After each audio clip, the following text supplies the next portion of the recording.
Hello students and welcome to CS academy. हमारा आज का टॉपिक है cache memory part 2 types of mapping. Last lecture में हमने देखा था कैश क्या होती है और उसके फीचर्स वगैरह स्टडी किए थे। आज के लेक्चर में हम मैपिंग क्या होती है और उसके टाइप्स को डिटेल में स्टडी करेंगे। तो आइए स्टार्ट करते हैं आज का लेक्चर। सबसे पहले देखते हैं mapping of cache. Transformation of data from main memory to cache is called mapping. Main memory से कैश में डेटा को ट्रांसफ़र करना, इस प्रोसेस को मैपिंग कहा जाता है। जब हम डेटा को ट्रांसफ़र कर रहे हैं तो data as it is copy हो रहा है मेन से कैश के अंदर, उसमें कोई चेंजेस नहीं हो रहे हैं। लेकिन जो मेन मेमोरी है उसका जो एड्रेस होगा वो ज़्यादा होगा साइज़ में एज़ कम्पेयर टू कैश, क्योंकि साइज़ का जो एड्रेस होता है वो डिपेंड करता है मेमोरी की साइज़ पे। जितना मेमोरी का साइज़ होगा उसका एड्रेस भी उतना ही बड़ा होगा। अब मेन मेमोरी जो है आपकी वो बड़ी है साइज़ में एज़ कम्पेयर टू कैश, इसलिए मेन मेमोरी का जो एड्रेस लोकेशन है वो भी ज़्यादा नंबर ऑफ बिट्स का होगा एज़ कम्पेयर टू कैश। तो जब भी CPU कोई एड्रेस देगा वो तो देगा अकॉर्डिंग टू मेन मेमोरी, तो यानी वो तो देगा ज़्यादा बिट्स का। और हम पहले किसको सर्च कर रहे हैं? कैश में। ये हमने लास्ट लेक्चर में देखा था, हम जो है वो डेटा को सर्च करने जाते हैं पहले कैश के अंदर, अगर वो वहाँ पे मिल जाता है तो फाइन, अदरवाइज हम मेन में सर्च करते हैं। अब क्योंकि अब हमें डेटा को सर्च करना है कैश के अंदर तो उसका एड्रेस क्या होगा? कम बिट्स का, क्योंकि कैश है वो स्मॉल है। तो डिफ़िकल्टी कहाँ आ रही है हमारे पास कि जो CPU है वो तो एड्रेस दे रहा है मेन का और हमें उसे कन्वर्ट करना है कैश के एड्रेस में। तो इस प्रोसेस को एक्चुअल कहते हैं मैपिंग। इस मैपिंग को स्टडी करनी है हमें। तो 3 टाइप्स की मैपिंग है हमारे पास में। First associative mapping, next direct mapping and third set associative mapping. तो सबसे पहले देखते हैं हम associative mapping. Hello students and welcome to CS academy. हमारा आज का टॉपिक है cache memory part 2 types of mapping. Last lecture में हमने देखा था कैश क्या होती है और उसके फीचर्स वगैरह स्टडी किए थे। आज के लेक्चर में हम मैपिंग क्या होती है और उसके टाइप्स को डिटेल में स्टडी करेंगे। तो आइए स्टार्ट करते हैं आज का लेक्चर। सबसे पहले देखते हैं mapping of cache. Transformation of data from main memory to cache is called mapping. Main memory से कैश में डेटा को ट्रांसफ़र करना, इस प्रोसेस को मैपिंग कहा जाता है। जब हम डेटा को ट्रांसफ़र कर रहे हैं तो data as it is copy हो रहा है मेन से कैश के अंदर, उसमें कोई चेंजेस नहीं हो रहे हैं। लेकिन जो मेन मेमोरी है उसका जो एड्रेस होगा वो ज़्यादा होगा साइज़ में एज़ कम्पेयर टू कैश, क्योंकि साइज़ का जो एड्रेस होता है वो डिपेंड करता है मेमोरी की साइज़ पे। जितना मेमोरी का साइज़ होगा उसका एड्रेस भी उतना ही बड़ा होगा। अब मेन मेमोरी जो है आपकी वो बड़ी है साइज़ में एज़ कम्पेयर टू कैश, इसलिए मेन मेमोरी का जो एड्रेस लोकेशन है वो भी ज़्यादा नंबर ऑफ बिट्स का होगा एज़ कम्पेयर टू कैश। तो जब भी CPU कोई एड्रेस देगा वो तो देगा अकॉर्डिंग टू मेन मेमोरी, तो यानी वो तो देगा ज़्यादा बिट्स का। और हम पहले किसको सर्च कर रहे हैं? कैश में। ये हमने लास्ट लेक्चर में देखा था, हम जो है वो डेटा को सर्च करने जाते हैं पहले कैश के अंदर, अगर वो वहाँ पे मिल जाता है तो फाइन, अदरवाइज हम मेन में सर्च करते हैं। अब क्योंकि अब हमें डेटा को सर्च करना है कैश के अंदर तो उसका एड्रेस क्या होगा? कम बिट्स का, क्योंकि कैश है वो स्मॉल है। तो डिफ़िकल्टी कहाँ आ रही है हमारे पास कि जो CPU है वो तो एड्रेस दे रहा है मेन का और हमें उसे कन्वर्ट करना है कैश के एड्रेस में। तो इस प्रोसेस को एक्चुअल कहते हैं मैपिंग। इस मैपिंग को स्टडी करनी है हमें। तो 3 टाइप्स की मैपिंग है हमारे पास में। First associative mapping, next direct mapping and third set associative mapping. तो सबसे पहले देखते हैं हम एसोसिएटिव मैपिंग।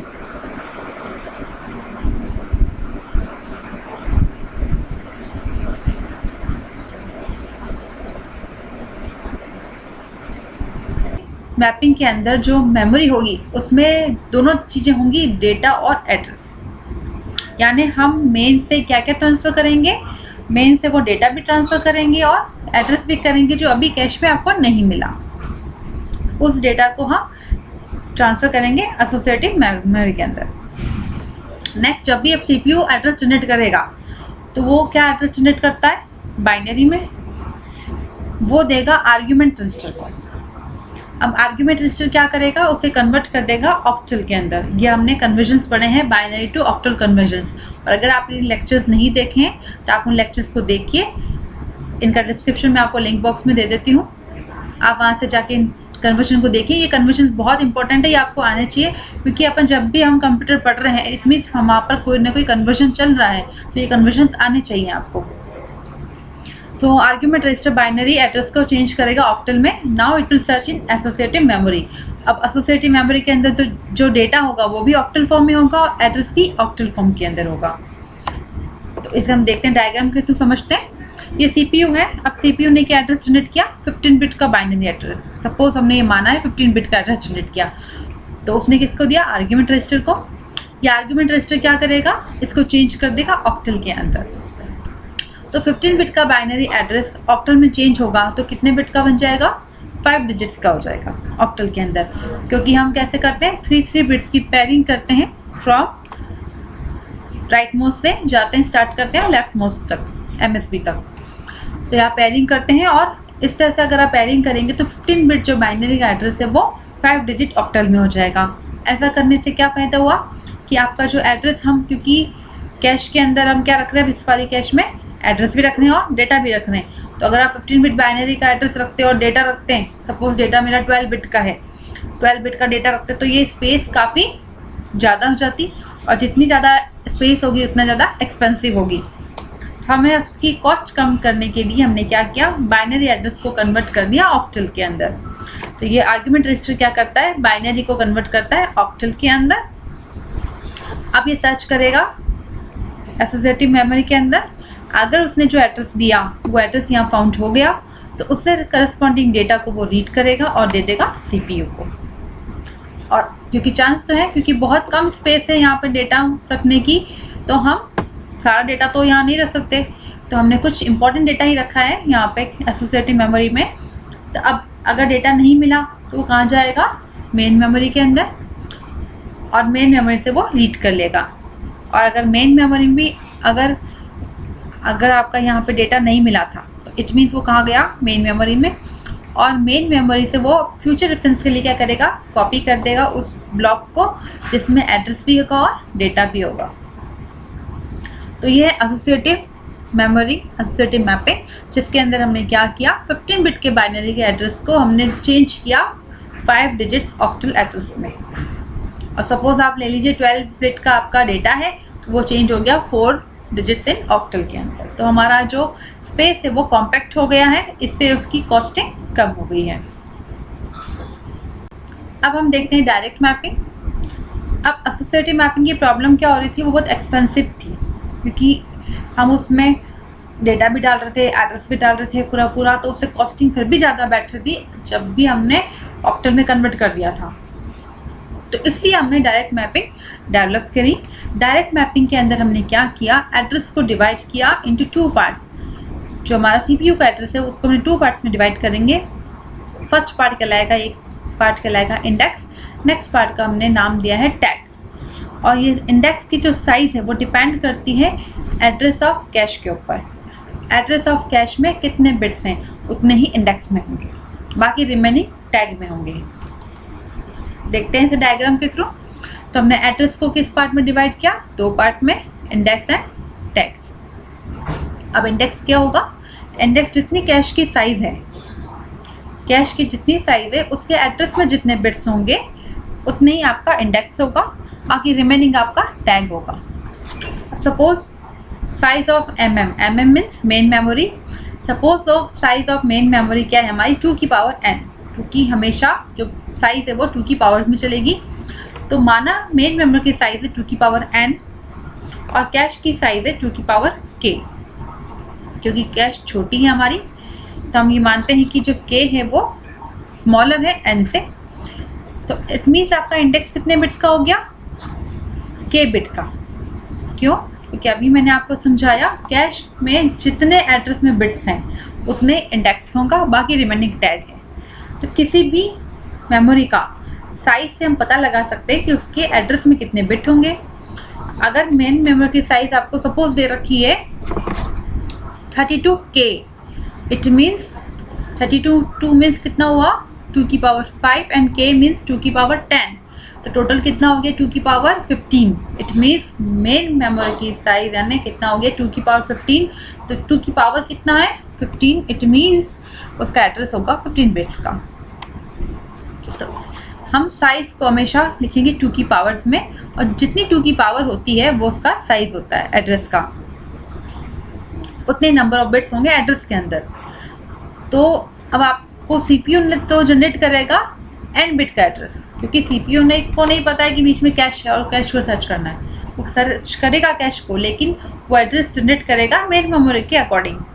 तो सबसे पहले सीपीयू जो एड्रेस जनरेट कर रहा है वो तो कर रहा है n बिट का। अब हमने उसे डिवाइड कर दिया 2 पार्ट्स में, इंडेक्स एंड टैग। तो इंडेक्स कितने बिट का होगा k बिट का, क्योंकि कैश की साइज कितनी है 2 की power k, it means cash का एड्रेस कितना है k बिट का, इसलिए इंडेक्स हो गया k बिट का। तो टैग कितना बचा यानी n-k, रिमेनिंग बिट्स जो भी हैं वो आपकी टैग हो गई। इसे एग्जांपल के थ्रू समझते हैं। सपोज सीपीयू ने जनरेट किया एड्रेस 15 बिट्स का, यानी हम मानते हैं हमारी जो मेन मेमोरी है उसकी साइज है 32 बिट्स, 32 बिट्स 32k, यानी 2 की पावर 5 और k मीन्स 2 की पावर 10, तो टोटल हो गया 15 बिट्स। अब उसको हमने डिवाइड कर दिया 2 पार्ट्स में, इंडेक्स एंड टैग। और हम सपोज करते हैं कि जो हमारा कैश है उसकी साइज है 512 बाइट्स, 512 बाइट। 512 बाइट का मतलब क्या हो गया 2 की पावर 9, 2 की पावर 9 है, इट मीन्स उसका जो इंडेक्स होगा वो कितना हो गया 9 बिट का, और रिमेनिंग टैग यानी कितने बिट्स का हो गया 15 - 9 = 6, यानी वो हो गया 6 बिट्स का। यह हमने एग्जांपल लिया, कुछ भी ले सकते हैं। तो अब इनको क्या करेंगे, कन्वर्ट कर देंगे ऑक्टल के अंदर। तो इंडेक्स जो है वो 9 बिट का है बाइनरी के अंदर, ऑक्टल में कितने का हो जाएगा 3 बिट का, 3 डिजिट्स में हो जाएगा। और उसी तरह से टैग कितने डिजिट का हो जाएगा ऑक्टल में 2 डिजिट का, जो अभी है 6 बाइनरी में, तो वो हो गया 2 का। तो टोटल एड्रेस है। अब इस डायरेक्ट मैपिंग में हम क्या करते हैं, डायरेक्ट मैपिंग के अंदर जो है हम पूरा एड्रेस न रख के हम क्या रखेंगे टैग एंड डेटा। हमने एसोसिएटिव मैपिंग के अंदर क्या रखा था, पूरा कंप्लीट एड्रेस रखा था और डेटा रखा था। या हमने क्या कर दिया, एड्रेस का एक पार्ट जो टैग है वो रखा है और डेटा रखा है, और इंडेक्स वाले पार्ट को हमने बाहर रखा है, जिससे हम इस डायरेक्ट मैपिंग वाली कैश को सर्च करेंगे। तो इंडेक्स जो है हमारा ऑक्टल में है और वो है 3 डिजिट्स का, और टैग कितने डिजिट का हुआ 2 डिजिट का। तो इंडेक्स जो है वो कंप्लीट चलेगा, क्योंकि ये ऑक्टल में है तो ऑक्टल नंबर कहाँ से चलता है 0 से लेके 7 तक। इट मीन्स ये वाली जो कैश है डायरेक्ट मैपिंग वाली, इसका स्टार्टिंग एड्रेस क्या होगा 000 और एंडिंग एड्रेस क्या होगा 777, क्योंकि ये ऑक्टल में है इसलिए आपका एड्रेस चलेगा 0 से लेके 7 तक। अब आपका इंडेक्स जो है वो तो हो गया बहुत सारा 00 से लेके 777 तक, लेकिन आप एक इंडेक्स के लिए आप सिर्फ एक टैग ही अंदर रख पाएंगे और उसके करस्पॉन्डिंग डेटा आप लिख देंगे। ठीक है, ये बात थोड़ी सी कॉम्प्लिकेटेड है। यहाँ पर एक इंडेक्स के रिस्पेक्ट में सिर्फ एक टैग ही आ पाएगा। ये टैग वाला जो पार्ट है वो एक्चुअल में तो है फ्रंट में, यानी वो है 00000। तो ये जो हमने फ्रंट वाला पार्ट है उसको तो रखा है अंदर यानी टैग वाले कॉलम में, और इंडेक्स वाला पार्ट जो लास्ट पार्ट है वो इधर रखा है। अब फर्स्ट नंबर सपोज जो आपका इंडेक्स होगा बाइनरी बिट क्या होगी 00000, लेकिन जब हम ऐसे मूव ऑन करेंगे 15 बिट्स में तो आपका एक पार्ट ऐसा आएगा, एक टर्म ऐसा आएगा जब आपके पास नंबर होगा 01000, फिर एक टर्म ऐसा आएगा जब 02000। तो पीछे का पार्ट आप देखें कॉमन है 000 और आगे चेंज हो रहा है 00, नेक्स्ट आएगा 01, 02, 03 अप टू 77, यानी एक इंडेक्स के लिए आपके पास 00 से लेके 77 तक नंबरिंग चलेगी, यानी टैग पॉसिबल है। लेकिन आप 00 से लेके 77 तक के टैग में से सिर्फ एक टैग को अंदर रख सकते हैं। बहुत इंपॉर्टेंट पॉइंट है ये। इंडेक्स तो कॉमन है आपका, लेकिन टैग डिफरेंट है। 00 से लेके 77 यानी टोटल 78 कॉम्बिनेशन पॉसिबल है, जिसमें से हम सिर्फ एक टैग को ही अंदर रख पाएंगे और उसके करस्पॉन्डिंग डेटा को अंदर रख पाएंगे। और अगर सपोज 2 डेटा इंपॉर्टेंट है 00000 पे भी आपका डेटा इंपॉर्टेंट डेटा था और 01 000 पे भी आपका डेटा इंपॉर्टेंट है। इट मीन्स आपका इंडेक्स तो कितना हो गया 000, लेकिन टैग क्या है 00 और 01, दो टैग हो गए। लेकिन दो टैग तो आ नहीं सकते एक इंडेक्स के अंदर, क्योंकि नेक्स्ट इंडेक्स वाली क्या होगी 001। तो एक इंडेक्स के अंदर सिर्फ एक टैग ही आ सकता है, ये इसकी प्रॉब्लम है। ठीक है, इस प्रॉब्लम को हम ओवर करने के लिए नेक्स्ट मेमोरी हमने डिज़ाइन की है, वो है सेट एसोसिएटिव मैपिंग। तो ये इस कॉम्बिनेशन का ये वाला पार्ट आपको समझ में आ रहा है, जहाँ CPU ने रिक्वेस्ट की 15 बिट के एड्रेस को, तो वो उसको डिवाइड कर देगा 2 पार्ट्स में, इंडेक्स एंड टैग में, यानी 9 बिट का इंडेक्स और 6 बिट का टैग, क्योंकि हमारा कैश जो है वो 9 बिट का एड्रेस का है। अब उस एड्रेस को सर्च करेगा यहाँ पे 9 बिट के एड्रेस को, तो उसे डेफिनेटली इंडेक्स में तो वो कोई ना कोई मिलेगा, लेकिन ये कंपलसरी नहीं है कि वो टैग जो है वो मैच।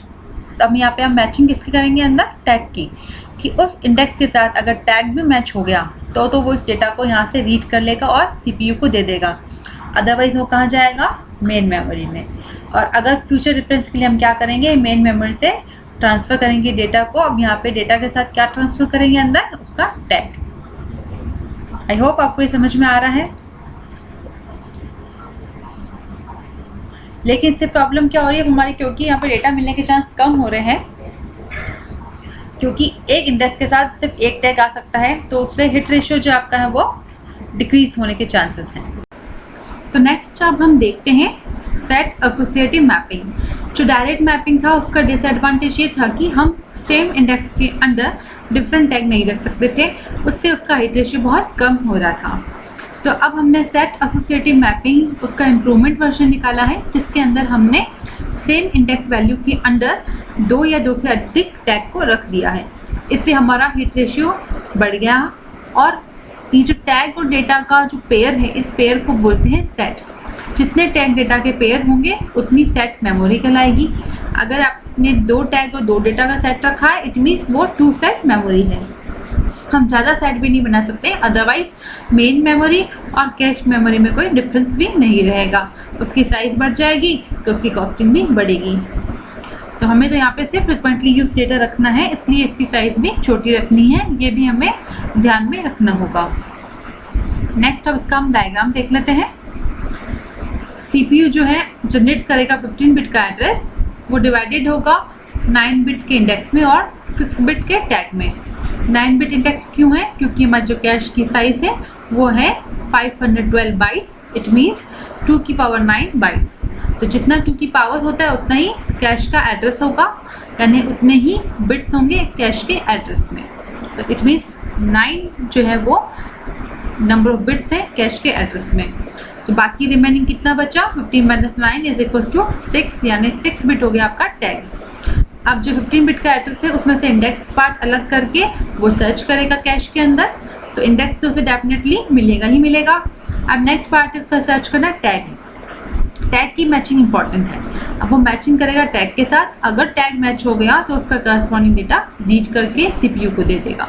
अगर फर्स्ट डेटा टैग मैच नहीं हुआ तो वो जाएगा नेक्स्ट टैग के पास में, उस नेक्स्ट टैग को सर्च करेगा, उसे मैच करेगा, और अगर वो मैच करने पर हो गया मैच तो वो उसका करस्पॉन्डिंग डेटा रीड करेगा और CPU को दे देगा।